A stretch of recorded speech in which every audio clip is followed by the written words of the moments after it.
Wood Avenue. We are told the victim was taken to the hospital with serious injuries. Of course, we'll update you on air and online as soon as we learn more information. Thank you so much for joining us here on First Alert 6 streaming this morning. We know it was a late night for many of you as you stayed up late to watch the game and cheer on those Huskers. We're going to get to the game in just a second. First, happy Friday. I'm Cerise Cole. And I'm Erin Hartley, and joined by our meteorologist, Jarrett Lansford. Let's talk about some of the fog that drivers might be dealing with today. You know, kind of the theme through the week has been we start off with some fog. We have to deal with that early on, and then once it's gone, we get some beautiful weather. Yeah. So I'll tell you, that's, spoiler alert, that's what we got today too. So some great news. Look at that sunshine, very prevalent already. But if you're looking at the camera, you can see kind of that hazy look as you get toward the horizon. That's some of that fog that is out there, and it's spotty but dense in some areas. So we'll look at the map with that in just a bit. 58 degrees, very comfortable as you're heading out the door. Not much in the way of wind, but you can kind of see the signs of that fog. Temperature and the dew point are the same. You've got 100% humidity and no wind. That's a perfect recipe to get fog to develop, and you can see that Millard, Gretna, Elkhorn, that's where we've seen the fog be the thickest for quite some time here this morning. Watch for that here in the metro, but some pockets here and there where you'll see that difference in the visibility. That could impact your morning drive. First alert to that. And not just in the metro either. Near zero visibility in Clarinda, you've got Tacoma and Norfolk also struggling with some fog. So we've got a few more hours where we have to deal with this. Then it will clear with that sunlight now appearing overhead. That'll help to get rid of the fog. You can kind of see it showing up a little bit in some of the river valleys, but we should get rid of it here as we get toward about 9-10 o'clock. As far as the rest of the day goes, we'll have some sunshine. More sunshine the further east you are, more clouds the further west you are as our Friday goes on. And you can see how central Nebraska has some shower activity that's taking place. That's where the highest chances will be throughout our Friday for any kind of rain. However, as we get into the evening time frame, we'll have to watch for one or two of these that may try to scrape their way toward Norfolk or Columbus and may have a rumble or two of thunder alongside them. We'll keep an eye out for that. As far as the rest of us go, I think we stay dry. We shouldn't have too much concern. You can see how those kind of fizzle as they start to make their way into the area, and we should look at a nice Friday evening forecast. We'll peak about 83 degrees. That's pretty close to where we've been the last couple of days. That's also pretty close to average for this time of year. A nice late August day is what it's looking like we get. So get out, enjoy it. Start off your weekend on a great note because the weather's certainly going to start off that way. However, the rest of the weekend, we start to get some flies in the ointment a little bit. We've been talking about some of these rain chances. We have those still in the forecast too. Okay, so how bad is it? Do we cancel the plans? A lot of people, there's outdoor things going on all weekend. So here's the deal. We have spotty showers in the forecast. So I wouldn't cancel. Right. However, do know the chances have gone up for Saturday night into Sunday morning. So that's the time frame that you should be the most concerned about. Let's look at it a little closer here. Temperature-wise, those temps will actually get held down with all the cloud cover that we have in place throughout the weekend. Maybe some peaks of sunshine here and there, but I think it's going to be a pretty cloudy one that we see. And as we're starting off our Saturday, if you're west of the metro, you can see it's pretty soggy. Maybe some rumbles of thunder alongside this. This is going to be slow moving, and this is going to struggle to move east toward the metro. So we should stay dry through the morning hours in the metro. We may start to get a couple of spotty showers closer to the metro as we get into the middle of the day. And then as we get toward the evening, you're going to notice the map really fills in with that rain. You can see how that starts to happen right there. Again, not expecting severe weather out of this, but it does turn soggy for Saturday night, and we'll keep that going into our Sunday morning. I do expect it's probably going to be raining as Sunday gets up and running. So outdoor activities Sunday morning is probably your worst window to try to do that. As the rest of our Sunday goes, you can see that we tried to redevelop showers, and we may have to watch for that for the rest of the day on Sunday. Even into Monday, that's a concern that we have, is for some spotty showers to still be around. They'll just gradually get less and less in coverage as the holiday weekend goes on. So that's what to watch for. Again, have the First Alert 6 weather app handy. That interactive radar is really going to be your friend as the weekend goes on. We've got some cooler temps again, too, by the middle of next week. We're going to talk more in detail about how that all plays out. Very fall-like forecast. There's a lot of 70s there on that 10-day. So summer fans are maybe wondering, well, wait a minute. Where'd the 90s go? What happened to our summer? We'll talk more about it in a bit. Okay, let's get an update on traffic this morning. How the roads looking? It's been pretty quiet in the early going. It's a lot of people who probably are not on the road, at least not here. They might be in Kansas City on the road, but let's take a look. And fog certainly going to be something you need to keep in mind this morning. As I mentioned, there's some pockets where that visibility is suffering a little bit, but for the most part, you're looking at the overall picture. It's pretty good. Not much traffic out there. The traffic that is out there is moving along pretty well. A little bit concerned that we're starting to get close to the time of year. As we get into September, we start to line that sun up with some of our eastbound roads, and it becomes an issue each morning. So we're not quite there yet, but it could be a little bit of a hazard for you as you're going eastbound on Dodge, for example. Keep that in mind over the coming weeks. We'll continue to watch that. But as far as slow areas this morning, 90th and Maple, a little slow as you're heading your way westbound on Maple in particular. On Dodge, we've got some traffic that's starting to slow down with just how busy it gets at 90th and Dodge. But that's about it. We don't have any big other delays. The JFK is looking good. I-80 looks good in that zone. That's always a problem. It's not this morning so far. So great news for anyone who is heading out. If you're maybe not a big football fan, that's one thing you can thank the Huskers for, as you've got a much smoother commute looking like it takes place. So we'll keep an eye on it. If we do start to have any issues, of course, we'll first alert you to that. But looking like we're off to a great start to the weekend with the commute and the forecast as well. All right, sounds good, Jarrett. Thank you. An update to First Alert you did this morning. Police releasing the name of the man killed in an officer-involved shooting in Council Bluffs. Investigators say Michael Broyles showed a gun during a traffic stop on I-29. He allegedly sped away before stopping near Council Bluffs, getting out of his car and firing at police. Officers returning fire, hitting Broyles. Paramedics were unable to save him. He died at the hospital. No officers or anybody else were hurt. Well, I'm here at the safety desk with our Maria Kate. And Maria, nearly 1 in 4 U.S. adults report living with chronic pain. I'm one of them with my back pain. It's not fun at all. No, it's not. It's a real problem for a lot of people. So just to define it, chronic pain means that your pain lasts 3 months or longer. And again, if you suffer from it, a lot of you know, can really impact your quality of life. So a lot of people don't get help if they do have this because they're scared of being told that they have surgery. Experts say more and more people are actually not going that route to help ease their pain. One doctor says actually about 80% of patients get better without ever needing it. So he says to get to the root of the problem, you want to start with an x-ray to check out your alignment. If more info is needed, then you could get some advanced imaging, maybe a CT scan or an MRI.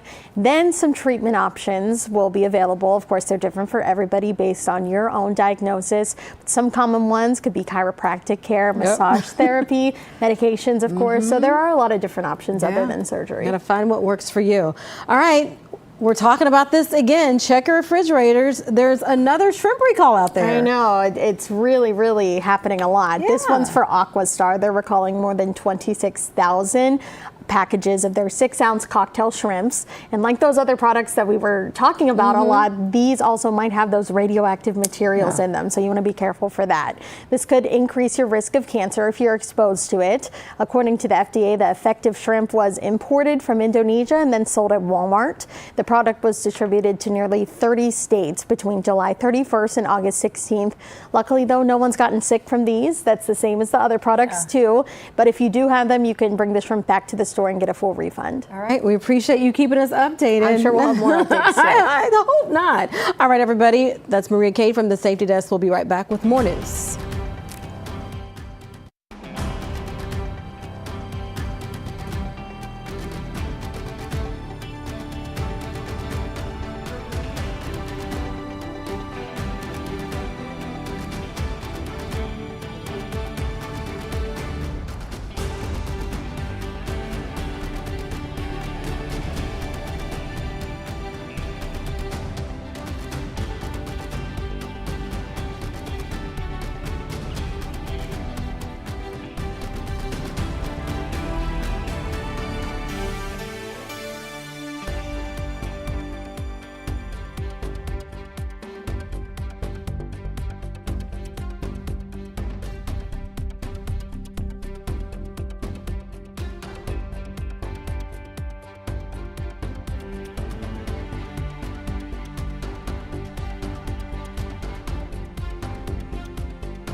All right, welcome back to 7:13 on this Friday morning. It's great to have you with us as we get started. Live shot overlooking the Midtown and the downtown areas this week. Sun coming up. It's going to be a start to another great day. It's been really great overall as far as the forecast goes this week. Chef's kiss. Jinx. It's been fantastic out there. And hey, why not add another one? Okay. It looks really nice today, too. So if you've been enjoying what we've had the last couple days, it's looking really good today, too. Pretty comfortable start, 58 degrees. It's going to get up into the 80s for our highs by the time it's all said and done today. And that lines up well for the pool forecast. Keep in mind, we're heading into Labor Day weekend. So a lot of the pools that are available through much of the summer are going to be closing in just a matter of days. So take advantage of it if you can. Today's probably the best day that we have remaining as an option. As we get into the 80s, we have some sunshine around, maybe a stray shower west of the metro. I think we mainly stay dry. Better chance to bring at least some spotty showers around if you're off to the, if you're looking at our Saturday forecast. As we get later in the day, we'll see those chances start to increase. If you're thinking about the Friday night fever forecast, should be in pretty good shape. We're looking at temperatures, most of those games going to be in the 70s, and it's just going to be a really ideal setup for Friday. Now things start to turn a little bit on us as we get into the rest of the weekend. Not necessarily if you're heading out of town. We do have Iowa State and Iowa hosting games, and if you're heading to those over the course of the holiday weekend, those both look pretty good, 70s and dry. However, if you're staying local, you have to keep an eye on the radar. Here's how things play out. You can see, as I've been mentioning, off to the west, central Nebraska is where the best chances of rain are going to be through today. And as we get toward our Saturday morning, we start to pull some of this into areas that are west of the metro. Could have a couple rumbles of thunder with this. I don't expect any severe weather out of this. And that's going to be the case through the course of the weekend, where we maybe have a couple rumbles of thunder and we keep any severe weather at bay. But we do try to pull some of those showers toward the metro as we get toward the middle of the day. I think they'll stay spotty in coverage. Better chance for that to fill in as we work our way into our Saturday evening and night. The odds for that happening are increasing, so plan accordingly. Overnight Saturday into our Sunday morning, likely getting soggy for us. And then you can see in some of our Iowa towns, you're looking at rain lasting into midday. We may try to clear out some as far as rain goes into the middle of the day on Sunday, but I do expect we'll bubble new showers up as we get into the afternoon. Spotty in coverage, but something to keep an eye on if you have any outdoor plans through the weekend. So I'd say Saturday night, if you get past sunset and into our Sunday morning, is the best chance you have to have impacts for any outdoor activities you have. Sunday afternoon, you can go ahead with it, but keep an eye on the interactive radar on our First Alert 6 weather app, because you will have some of those still swinging through at that point. Even as we get our way into our Monday, you can see we still have a couple of spotty showers that are around. Highest totals looking like they still end up west of the metro, but the increase has been seen in the amounts of what we see. So talking about these blue shades, you're talking about maybe half an inch to a little bit over an inch, and then the amounts go up. Remember how I said this is slow moving? That's where we end up seeing those rainfall amounts start to go up, perhaps up near 2 inches if you're closer to the Columbus area out of this. So that's a factor to keep in mind as we work our way through the entirety of the weekend. With the clouds, the rain chances, that does hold the temperatures down. We're talking about near 80 for a high tomorrow, 70s as we make our way into our Sunday, our Monday. Labor Day looking like we're still a little on the cooler side. So not a whole lot of summer there, but that's pretty good with the temperatures. Just got to dodge the rain as you go about your plans. Yeah, the thing about those 70s is it goes even lower, right? We're getting even more of a cool down later in the week. Yeah, those are upper 70s, but watch what happens when we get to Tuesday night. We get another system that comes through, and that's going to reinforce the cooler temps. Look at that, 70 for a high for Wednesday, and windy, and a chance for some spotty showers that'll be around. We're starting off our Thursday and our Friday in the 40s, widespread 40s for those temps. So that's going to be a bit of a shock to the system for some people. Now, we're not done with summer. You can see even by the end of the 10-day where we start to warm things up for next weekend. But certainly a big taste of fall coming by the time we get into the middle of this coming week. So a lot of people say Labor Day is the unofficial end of summer. Yeah. We may get a little bit of taste of that summer being done. Looks like it. Before we warm things up. 40s, 40s, yeah. All right, Jared, thank you. Now on to your Big Red extra coverage. The 8-month wait is now finally over. Nebraska and Cincinnati kicked off their season in Kansas City. The Huskers now 1-0 on the season in a game that went down to the wire. All right, let's check it out. Nebraska beat Cincinnati 20-17 in the Kansas City Classic at Arrowhead Stadium. The Bearcats driving with less than a minute to go in the game with a chance to tie or take the lead. That's where Malcolm Hartzog Jr. came in. Made a game-clinching interception. You see it there in the end zone to seal the deal, seal the win for the Big Red. I just saw the guy running wide open, and all of a sudden Malcolm shows up, and so Malcolm Hartzog does. He doesn't talk a lot; he just makes plays, and happy to see him have a chance to make a play. That's the type of team we are right now, and we lean on each other for everything. And when I see my brothers going to war, we made a commitment that we're all doing it together. So. They stepped up and made a play when we needed to. All right, check out this video taken by one of our executive producers who's actually down there right now. It's about a half hour before kickoff in KC.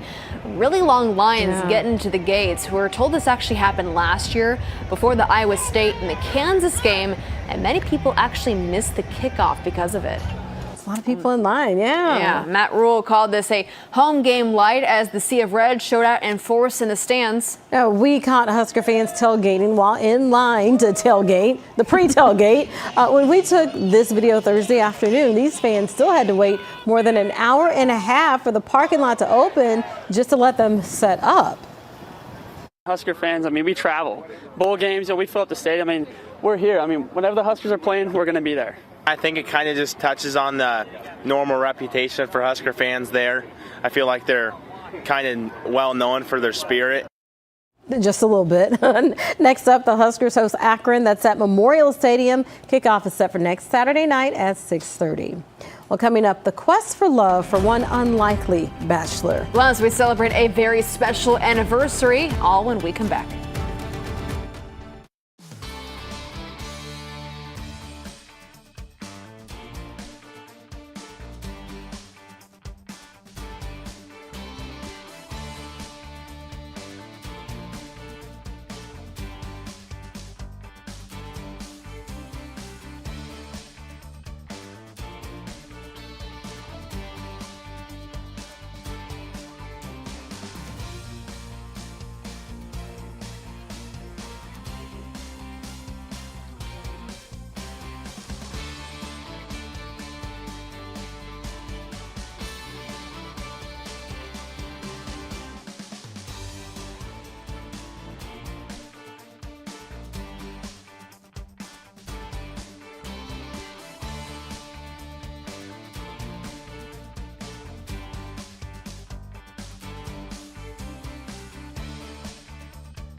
New this morning, there's a nationwide effort in New Zealand to help a lonely garden snail find some love. Yes, we're not making this up. So a woman found the snail.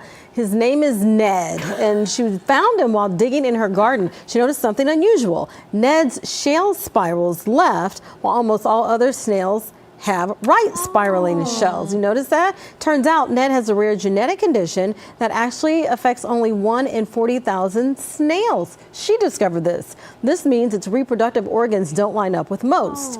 The snail is now being kept safe in a fish tank while a call has been put out, I don't know why I'm laughing, I'm sorry, around the country to find a compatible match for Ned there. Ned. Ned is looking for love. Ned, I hope he finds Help it. Ned get the love connection. Yeah.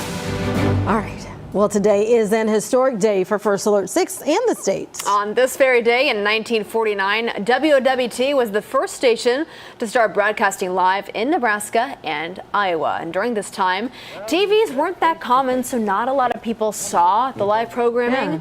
But it was only the very beginning. Several years down the line, we became the first Omaha TV station on the air 24 hours a day. That's cool. After decades and a series of firsts, we continue to strive to keep you safe as well as entertained. Yeah. All right, well, let's bring out the champagne. Wait, do we not I have love champagne? looking at all these old videos and pictures of how it was done back in the day. I know. Yeah, it's really neat to So see. much has changed. There's McKnight. There's McKnight. Oh, he was. That was has an old not picture of him. changed. I know. That hasn't changed. We don't want that to change. We do No. thank our viewers for tuning in every day, and we appreciate them. Absolutely. Yeah, all these years. All right, on that note, we're going to say thank you so much for joining us here on First Alert 6 Streaming. Sure hope you have a great day. Have a great start to your weekend, too.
Live from WOWT, First Alert 6 starts now.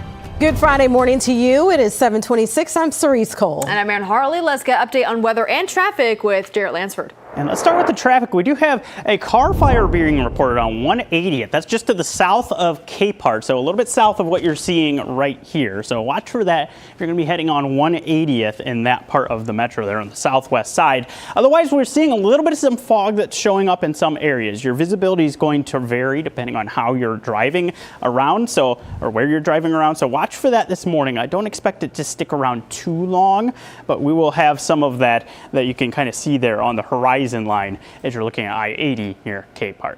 As far as what we're seeing as you head out the door for your conditions, you can see that there's some of that fog with a little bit of some sunshine overhead. Again, that won't last too long. 58 degrees for our temp, very comfortable air. Not much in the way of wind, and you can see where that fog is in place out the door. As you get outside the metro, you're dealing with some of it as well. But the rest of the day, once we get rid of that fog, looks fantastic. As we make our way up to about 83 for a high, we'll have more cloud cover if you're off to the west of the metro. A little more sunshine the further east you are. And as we get into the evening hours, may have a stray shower around near Norfolk or Columbus. Most of us do stay dry. Great forecast for Friday night. Fever will be in the 70s for those games. Higher chances for rain as we get deeper into the weekend. I think the peak window looks like Saturday night into our Sunday morning for soggy conditions to potentially impact your plans. Breaking news overnight, we're following a person is in the hospital after this overnight crash. This happened just after midnight near J.E. George Boulevard and Underwood Avenue. We're told the victim was taken to the hospital with serious injuries. It is 7:28, and we are back with another update for you in about 25 minutes. We'll see you then.